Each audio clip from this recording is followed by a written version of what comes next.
Good morning, dear participant. Myself, Manoj Brahme, Associate Professor and Head, Department of IT, St. Vincent Pallotti College of Engineering and Technology, welcome you all for the session on outcome-based education and Bloom's taxonomy. This concept we have added in this FDP as I have gone through the CBSE online training session, and in which I have seen the Bloom's taxonomy, and I came to know that Bloom's taxonomy is nowadays also used at a school level like we are using at the college level. So therefore this concept is added. So Bloom's taxonomy and outcome-based education, they are connected with each other. Hence I am explaining both the topics. Now, what is the learning outcome? After the completion of the session, the learners will be able to understand meaning and need of outcome-based education and Bloom's taxonomy, and use Bloom's taxonomy for evaluation of students. So common question is, what is outcome-based education? OBE. Why we need OBE, and who to develop and implement OBE. Outcome-based education is a process that involves assessment and evaluation practices in school education or college education to reflect the attainment of expected learning outcomes and showing mastery in the program area. So whenever we are teaching to the students, we want to find out how much the student has learned, how much he has able to grasp the thing, and that is possible with the help of assessment and evaluation, and that is a part of OBE. In simple word, we can say OBE is an approach that focuses on outcomes. So initially, before OBE, past education was output based education. For example, if a student passes 10th class with 60% marks, we say he is passed in first class. Above 75%, we say he passed in distinction. Above 90%, we say he passed in merit. That is only output. And output is shown in terms of numbers on a mark sheet. But we know that numbers in a mark sheet are useful only to get the first job. But throughout the life, what is required is the knowledge which is acquired during school and college education, how the person can apply the knowledge in the real field, and how he or she can learn and apply the skills. So how much knowledge, how much skills a particular student has achieved, that must be measurable. And therefore, instead of output based past education, nowadays the world in school and specifically in a higher education is moving towards OBE, outcome based education. So outcome doesn't focus on output, the result. Outcome focuses on the knowledge acquired and the skills acquired. And here, therefore we say outcome must be a measurable, and it must be able to prove, and it must be able to improve. So in a nutshell, we can say, what is OBE? What do we want the students to have or able to? We want that student must have the knowledge of a particular domain. They must have the skills required to implement, and they must have attitude, that is affective domain. How we can help the students to achieve this knowledge, skill and affective? We can achieve this through the student-centered delivery. That is, student is at the center of learning. That is what the main purpose of education 4.0. Now, how we will able to know what the students have achieved it. We will be able to know through the assessment, the formative and non-formative assessment and other type of assessment which we can conduct in online and offline mode. And how we do close the loop of OBE? It is through CQI, continual quality improvement. So student-centered learning is a learning where the student is at the center of learning. If the student is said active learner, if we can get the students to do anything active in individually or in a group. A student is said to be a collaborative learner if we can get the students to work in pair of group. What is happen when we give the small projects to the school childrens or students? That is a collaborative learning. And when the students does his homework on his own, that is active learning.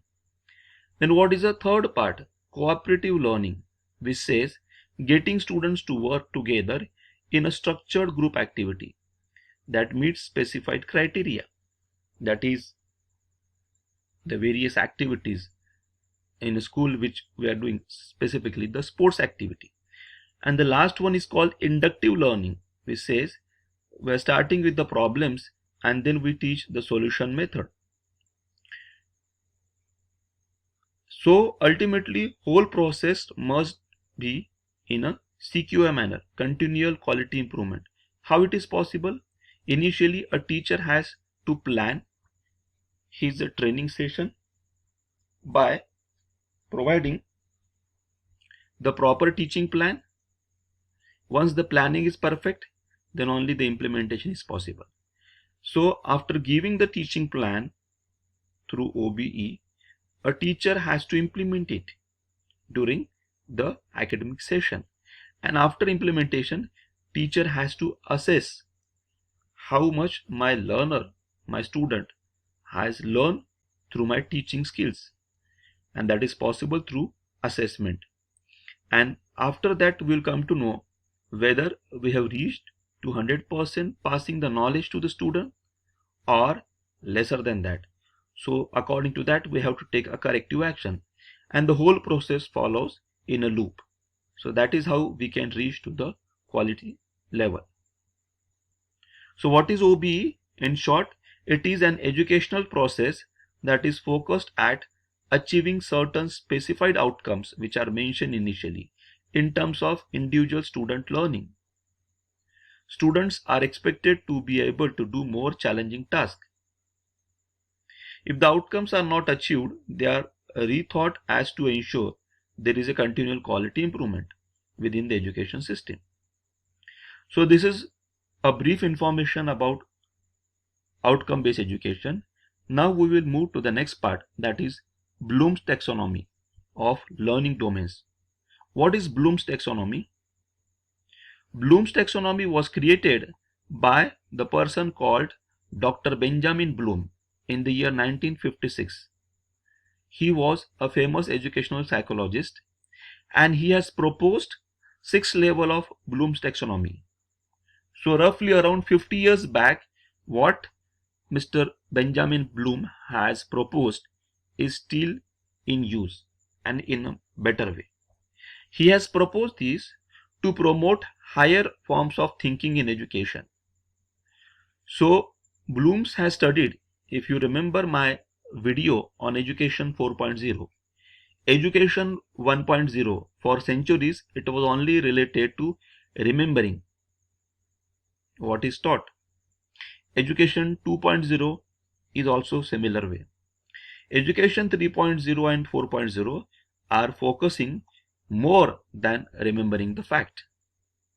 So in a Bloom's taxonomy, instead of just remembering the fact, he has focused on analytical skills of a student, evaluation skill by knowing the conceptual knowledge, processes, procedure and principles of learning.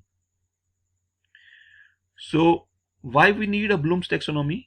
It is most often used when designing educational training and learning processes.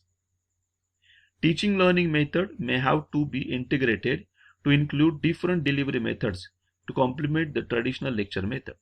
So Bloom's taxonomy is basically used to check the learning outcome of a particular student after a particular topic is delivered to him or her. So there are three popular domains in learning. The first domain is called cognitive domain, which talks about the knowledge gain. The second domain is called psychomotor domain, which talks about the skills acquired.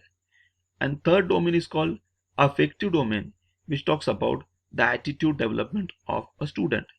A student must get knowledge, must acquire skill, and must develop the attitude. So he has to go through all the processes, and as a teacher we have to ensure that a student passes through all the three domains in learning in the school education. He must get knowledge from our teaching, we must be able to train him to acquire the skill, and we must be able to develop his attitude or his professional development through personality development things. So cognitive domains, it talks about thinking and knowledge. The cognitive domain involves knowledge and development of intellectual skills. It has 6 parts. First 2 part is knowledge and comprehension. Knowledge is remembering the things. Comprehension is grasps the meaning of material.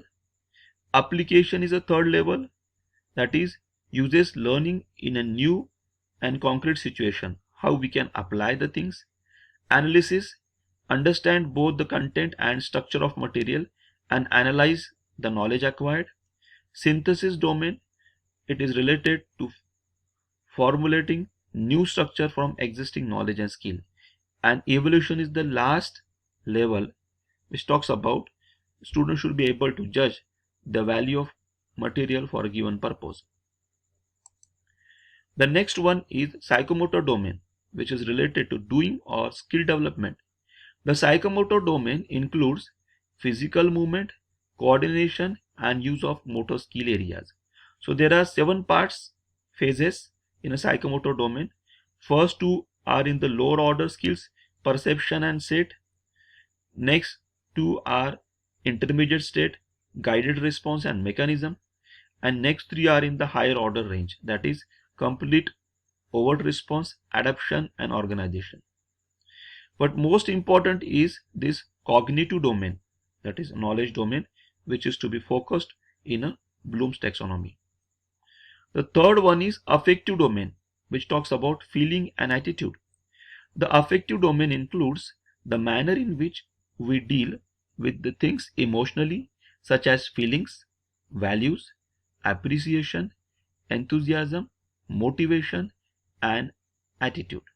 So there are 5 levels of affective domain: receiving, responding, valuing, organization and internalizing.